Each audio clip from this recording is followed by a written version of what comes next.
ৰাজ্যত বলিছে এতিয়া ৰাজনীতিৰ গৰম বতাহ কিছু মাহৰ পাছতেই অসমত বিটিআৰত অনুষ্ঠিত হ'ব বিটিআৰ নিৰ্বাচন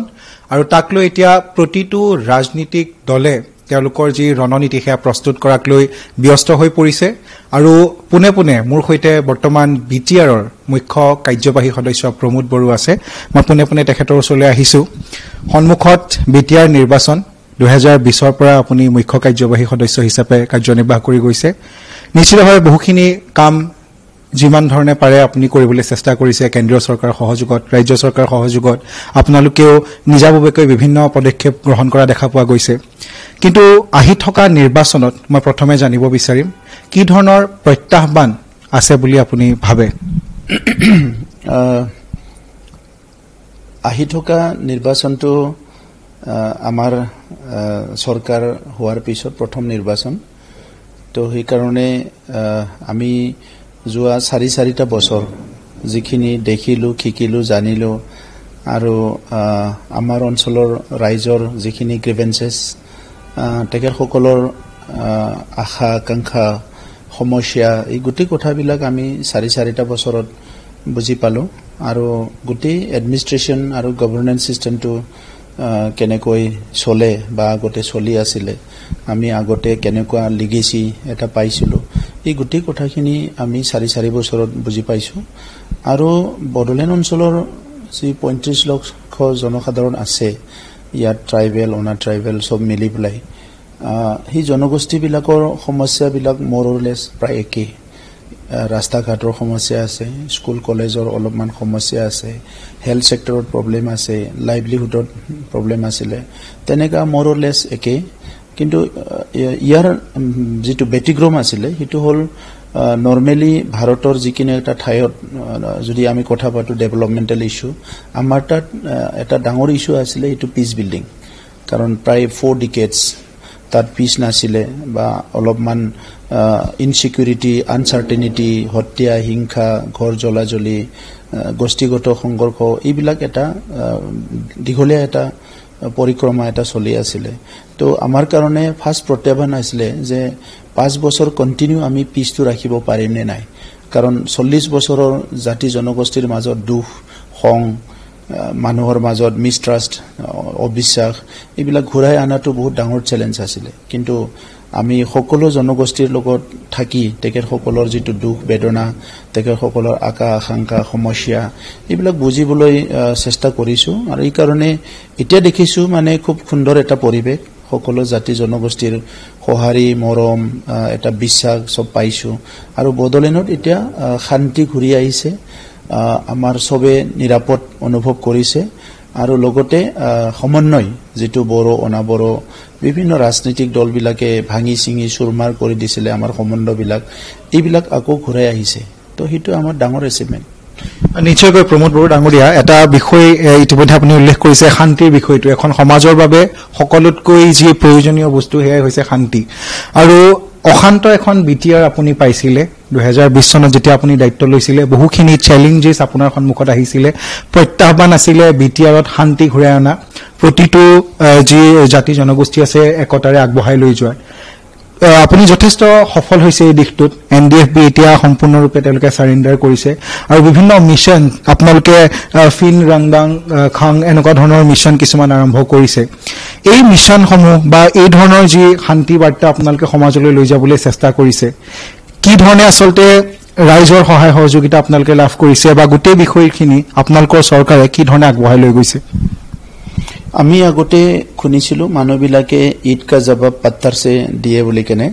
তো আমাক প্ৰথম মোৰ যেটো এন্ট্ৰি ফাৰ্স্ট ইলেকশন 2020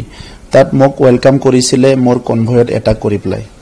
মানে হত্যা কৰিবলৈ চেষ্টা কৰিছিলে বুলেট প্ৰুফ গাড়ীও ভাঙি গৈছিলে তো ভয়ংকৰ এটা এটাকেটি মোক ওয়েলকাম কৰিছে পলিটিক্সত আৰু হিতুকে মই প্ৰত্যাহ্বান হিচাপে লৈছিলো যে এই 5 বছৰত এই হত্যা হিংসা বন্দুক বাৰুদ যিমান আছে সব ফিনিশ কৰিব লাগিব মই কেন্দ্ৰ চৰকাৰক ধন্যবাদ জনাও প্ৰধানমন্ত্ৰী ডাঙৰীয়া গৃহমন্ত্ৰী ডাঙৰীয়া আমাৰ মুখ্যমন্ত্ৰী ডাঙৰীয়া ৰাজ্য চৰকাৰ বহুত আমি সাপোৰ্ট এনি টাইম পাইছো আৰু হি কাৰণে আমাৰ যি দায়িত্ব নিজৰ সমাজৰ ভিতৰৰ পৰা যেটো আমাৰ এটা মানে খং ৰাগ বা আগৰ কিবা পোৱা নপোৱাক লৈ পেলাই বেদনা এইবিলাক অলপমান দূৰ কৰিবলৈ সক্ষম হৈছো তো এই কাৰণে আজি সময়ত আমি দেখিবলৈ পাইছো যে এই পৰিবেশটো আৰু নাই এই কাৰণে ইটো সাস্টেইন কৰিবলৈ মেইন কথাটো হল সাস্টেইন এটা SDG চলি আছে সাস্টেইনেবল ডেভেলপমেন্ট গোল তো সাস্টেইন কৰিব লাগে সব বিষয়টোকে তো এই কাৰণে আমি যি সকলে জংগলৰ পৰা আহিল বা ডিজিগনেটৰ কেমৰ পৰা আহিল তেখেত সকলৰ সংস্থাপন নাই কোনো ৰাস্তা নাই যি সকলে ৰিহেবিলিটেশন পালে 4 লাখ আমাৰ প্ৰাক্তন উগ্ৰপন্থী সদস্যসকলে বা আন্ডাৰগ্ৰাউণ্ড সদস্যসকলে তেখেত সকলে অলপ সলপ কেদিনমান চলিব পাৰিলে কিন্তু হিতুটো পাৰ্মানেন্ট নহয় এই কাৰণে এই ফিন ৰিডমখাং বডোফা লাইভলিহুড মিশন বিভিন্ন প্ৰগ্ৰাম বিলাক কৰিছো আমি প্ৰায় 30টা মান ফ্লেগশিপ প্ৰগ্ৰাম আমাৰ চৰকাৰত আমি কৰিছিলো যোৱা 4 বছৰত আৰু ফেলোশিপ দিছিলো আমি এডুকেশনটো আমি প্ৰায়োৰিটিত লৈছিলো এডুকেশনটো যথেষ্ট ভাল হল আমি এগ্ৰিকালচাৰটো প্ৰায়োৰিটিত লৈছিলো এগ্ৰিকালচাৰ সেক্টৰটো যথেষ্ট অৰ্গানাইজ কৰা হল আৰু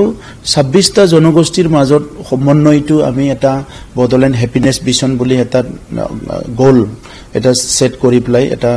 অবজেক্টিভ এটা ডাঙৰ এটা মিশন লৈ প্লাই কাম আৰম্ভ কৰিছিলো আৰু আজিৰ পৰা 7 বছৰ 8 বছৰ 10 বছৰ আগত দুটা কমিউনিটি বহি কথা পাতিবলৈ এজেন্ডা নাছিলে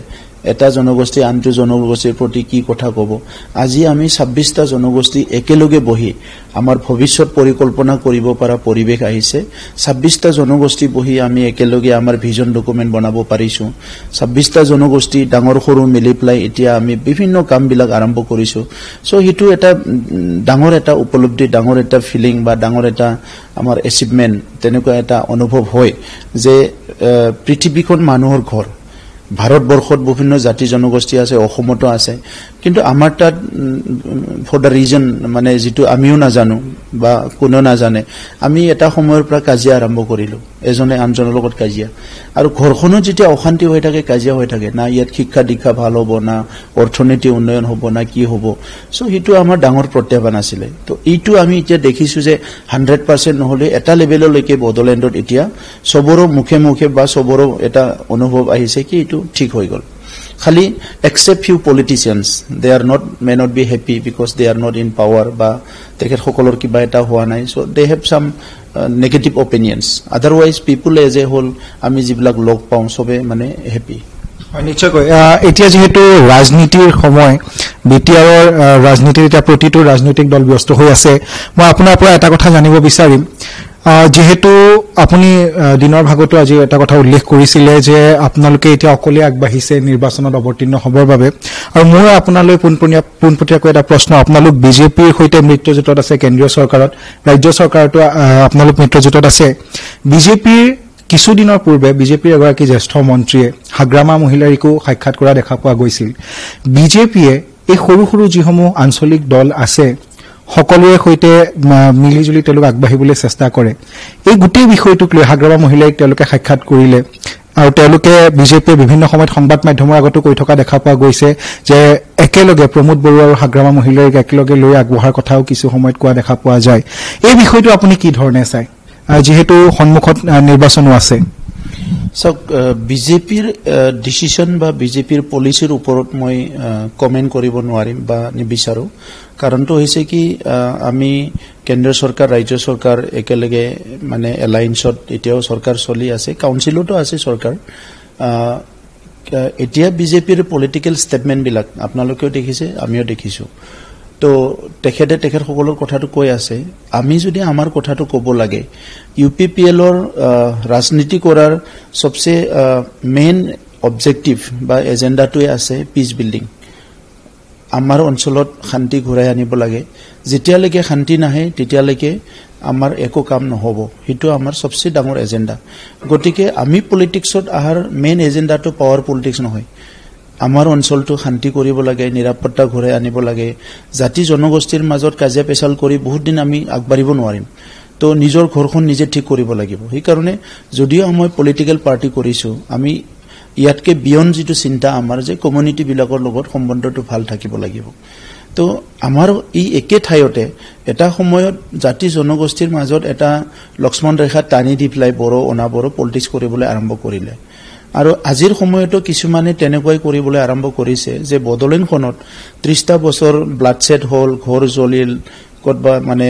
মহিলা মৃত্যু হ'ল বা বিভিন্ন ঘটনা হৈ গ'ল। আজিৰ তাৰিখত যিসকলে পাৱাৰ পলিটিক্সৰ কথা ভাবিছে, যি পাৰ্টিয়ে বা যি দলে, তেখেতসকলে এটা কথাটো মই অনুৰোধ কৰিব বিচাৰিছোঁ যে বিয়ণ্ড পলিটিক্স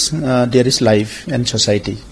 সো এই কথাটো যদি সবে মনত ৰাখে ভাল হ'ব। মই কাকো টাৰ্গেট কৰি কোৱা নাই, কিন্তু আমি বিচাৰো এটা সুস্থ সমাজ, আমাৰ নিজৰ পৰিয়াল সদায় ভালে থাকিব লাগে। কাৰণ আমি ৰাতিপুৱাৰ পৰা গধূলি ৰাজনীতিকে খাই ৰাজনীতিয়ে মৰিব নোৱাৰো। ইয়াৰ বাহিৰেও আমাৰ এখন সমাজ আছে, আমাৰ ঘৰ আছে, পৰিয়াল আছে, জাতি জনগোষ্ঠী আছে, আৰু সবৰো জীয়াই থকাৰো অধিকাৰ আছে, উন্নয়নৰো অধিকাৰ আছে, নিজৰ ভাষা সংস্কৃতি লৈ জীয়াই থকাৰো অধিকাৰ আছে। কেতিয়াবা চৰকাৰে সবকো সহায় কৰিব পাৰে, কেতিয়াবা নোৱাৰে, কিন্তু ভাল পৰিৱেশ থাকিলে ইকুৱেল গ্ৰোথ সবৰো হ'ব পাৰে। এজনে আনজনক দেখি পেলাই শিকি পেলাই কামবিলাক আগত দেখি যায়। চ' এনেকুৱা সময়ত UPPLৰ এজেণ্ডাটো মই কৈছোঁ যে আমি BTC অঞ্চলৰ 35 লাখ জনসাধাৰণৰ আহি থকা সময়ত মানে তেখেতসকলৰ মংগলৰ কাৰণে, তেখেতসকলৰ ভালৰ কাৰণে, তেখেতসকলৰ উন্নয়নৰ কাৰণে আমি কাম কৰিম। আৰু এই 4-4টা বছৰতো আমি গভৰ্নেন্স চিষ্টেম যিটো আছে কাউন্সিলত, এইটোতো ষ্টেট বা চেণ্ট্ৰেল গভৰ্ণমেণ্ট নিচিনা বহুত ডাঙৰ গভৰ্ণমেণ্ট নহয়। কাউন্সিল গভৰ্ণমেণ্টটোকে আমি কেনেকৈ মানে অলপ ৱেল অৰ্গেনাইজ কৰি পেলাই অলপমান মানুহৰ বেনিফিট হোৱাকে কৰিব পাৰে, এইটোকে প্ৰয়াস কৰিছোঁ। আৰু এটা কথা ইতিমধ্যে আপুনি উল্লেখ কৰিছে যে কাউন্সিলত আপোনালোকৰ মিত্ৰজোঁট আছে, বিজেপিৰ লগতো আপোনালোকৰ আছে। সময়ে সময়ে দেখা পোৱা যায় যে বিজেপিৰ দুই এজন ইএমে আপোনাৰ বিৰুদ্ধে বিদ্ৰোহ কৰে। ইয়াৰ প্ৰতিফলন এইবাৰ নিৰ্বাচনত দেখা পোৱা যাব নেকি? চাওক, প্ৰতিফলন বুলি আমাৰ তাত একো তেনেকুৱা ৰিভেঞ্চিভ মনোভাৱ বা কিবা প্ৰতিশোধ ল'ম বা কিবা বেয়া পাম তেনেকুৱা নহয়। মোক বেয়া পোৱাৰ কাৰণে বহুতৰে কাৰণ থাকিব পাৰে, আৰু গোটেই বড়োলেণ্ডখনত যদি মোক বেয়া পায়, বাকীবিলাক যদি ফ্ৰী হৈ যায়, দেটছ ফাইন। 35 লাখ জনসাধাৰণৰ এজন আনহেপি হৈ থাকক, বাকী যে যদি মানে 34 লাখ 99,000 যদি ভালকে থাকে, ইটছ ভেৰি গুড ফৰ মি। তো এই কাৰণে কোনোবা আনহেপি হৈছে মোৰ কাৰণে তাত মোৰ ক'ব লগা নাই। মইতো যিদিনালৈকে ঈশ্বৰে ৰাখে সেইদিনালৈকে জীয়াই থাকিম। আদাৰৱাইজ মানে সি বেয়া পোৱাৰ ৰিজনটো মই নাজানিলেতো মই ক'ব নোৱাৰিম সি বা মোক কিয় বেয়া পাইছে। কিন্তু মইতো কাকো বেয়া পোৱা নাই। কোনোবা EMA কিবা কওক, কোনোবা পলিটিকেল লিডাৰে কিবা কওক, just it is a for the time and situation সি এটা কমেণ্ট কৰিছে, এইটোক লৈ পেলাই মই ব্যস্ত হ'বলৈ মোৰ টাইম নাই। এজ এ হিউমেন বিইঙে হওক বা তাতে এজন ৰিভলিউশ্যন কৰি অহা মানুহে হওক বা এজন এক্টিভিষ্টে হওক, I have lots many things to do. চ' এইবিলাক বস্তুটো মইতো বেছিদিন মাথাত নাৰাখোঁ মানে। আৰু এটা বিষয়, কিছুদিন পূৰ্বে গৌৰৱ গগৈক অসম প্ৰদেশ কংগ্ৰেছ কমিটিৰ সভাপতি দায়িত্ব দিয়া হ'ল। গৌৰৱ গগৈ এতিয়া এক চৰ্চিত নাম ৰাজনীতিক ক্ষেত্ৰখনত অসমৰ। আৰু BTRৰ যি নিৰ্বাচন, তাৰ বাবে ইতিমধ্যে বিভিন্ন প্ৰস্তুতি কংগ্ৰেছে আগবঢ়াইছে, বিভিন্ন ঠাইত BTRৰ গৌৰৱ গগৈ মিটিং কৰিছে। আপুনি যিহেতু এগৰাকী মেচিয়ৰ্ড পলিটিচিয়ান হিচাপে জনা যায় আমাৰ সমাজখনত, গৌৰৱ গগৈ এই আজি নতুন দায়িত্ব, এই গোটেই বিষয়খিনি সন্মুখত BTR নিৰ্বাচনতো কংগ্ৰেছ আগবাঢ়িছে। কংগ্ৰেছে ভাল ফলাফল 2020ত কৰিব পৰা নাছিল। এইবাৰ কংগ্ৰেছে এফেক্ট কৰিব বুলি আপুনি ভাবে নেকি কোনোবাখিনি ক্ষেত্ৰত? চাওক, তেখেতে অসমৰ পৰা সাংসদ, এতিয়া ষ্টেটত প্ৰেচিডেণ্ট পাইছে। কি কৰিব, কি এফেক্ট কৰিব আজিয়ে মোৰ ক'ব পৰা তেনেকুৱা একো নাই। কাৰণ মইতো ফিউচাৰৰ কাৰণে প্ৰেডিক্ট কৰিব পৰা মানুহ নহয়, আৰু পলিটিক্সতো মই নিউ কামাৰ। 4 বছৰে হৈছে, 5 বছৰ হৈছে। তো গতিকে আগলৈ কি কৰিব সেইটো মই নাজানো। যদি কংগ্ৰেছৰ কথা সোধে, মই পলিটিক্সত থকা আগৰ পৰাই কংগ্ৰেছ বা AGP বা BJP বিভিন্ন দলবিলাক দেখা পাই আহিছোঁ, অলপ ষ্টাডি কৰিবলৈ অলপ চলপ চেষ্টা কৰিছোঁ। তো কংগ্ৰেছে কি হ'ল, বড়োলেণ্ড অঞ্চলৰ কথাটো যদি পাতে, তাত বহুত দিন আগতে কংগ্ৰেছে বড়োলেণ্ড অঞ্চলটো মানে চাৰেণ্ডাৰ কৰি দিছে। তাত তেখেতসকলৰ কোনো সংগঠন নাই।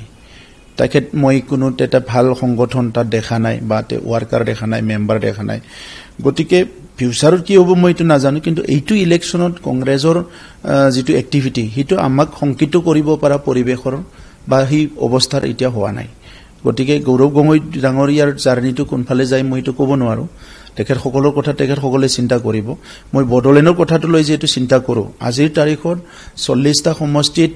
মই ক'তো দেখা নাই, আৰু আমাৰ মানে প্ৰায় 420টা VCTC আছে পঞ্চায়ত, মই তাতেও ইমান একো দেখা নাই। গতিকে এই ইলেকশ্যনত কংগ্ৰেছ আমাৰ কাৰণে কোনো প্ৰত্যাহ্বান নহয় মই সেইটো ক'ব বিচাৰো মই শেষৰটো প্ৰশ্নলৈ আহিছো প্ৰমোদ বড়ো ডাঙৰীয়া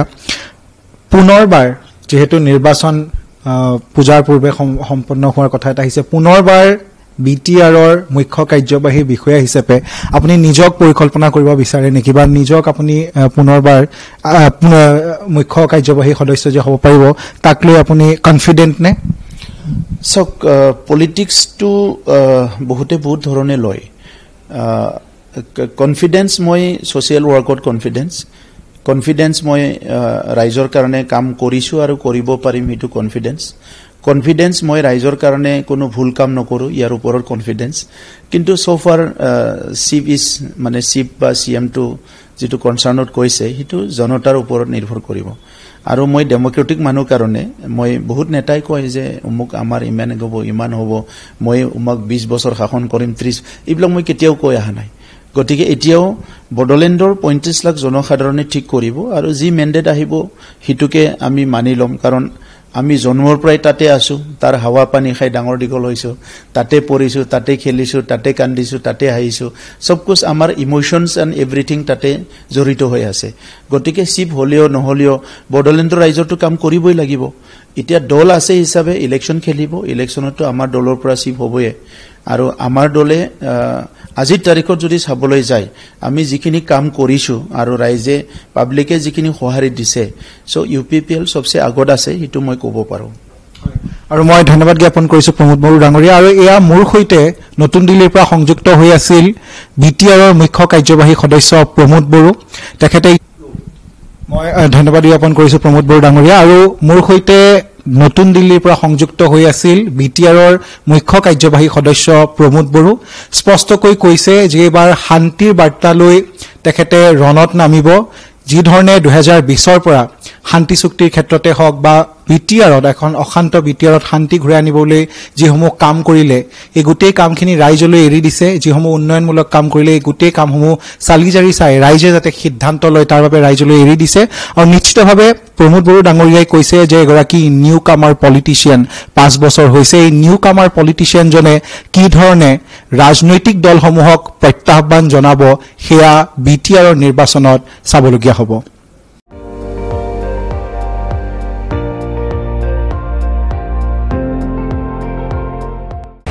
আপুনি চাই আছে ND24 সৰ্বশ্ৰেষ্ঠ নহয় সৰ্বোত্তমৰ দৌৰত